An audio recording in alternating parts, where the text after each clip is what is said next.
Prime minister Narendra Modi کی رہائش گاہ کے پاس راہل گاندھی سمیت دیگر قائدین کو پولیس نے طاقت کے زور پر ہٹا دیا۔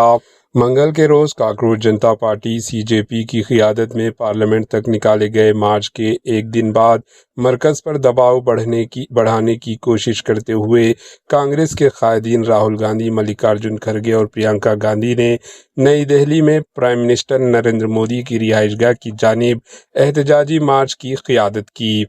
ذرائع کے مطابق راہل گاندھی پرائم منسٹر کی رہائش گاہ کے باہر رات بھر احتجاج جاری رکھنے کا ارادہ رکھتے تھے، لیکن شام تقریباً 6:40 پولیس نے انہیں اور دیگر لیڈرز کو، جن میں پرینکا گاندھی اور سماجوادی پارٹی کے سربراہ اکھلیش یادو بھی شامل تھے، وہاں سے ہٹا دیا۔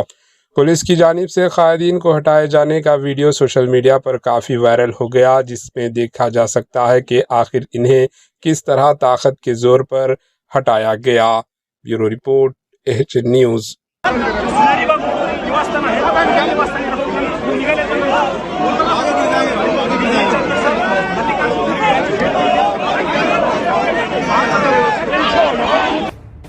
AHN نیوز کے YouTube چینل کو سبسکرائب کریں اور بیل آئیکن کو دبانا نہ بھولیں تاکہ آپ کو ہر نئی آنے والی ویڈیو کا نوٹیفیکیشن بر وقت مل سکے۔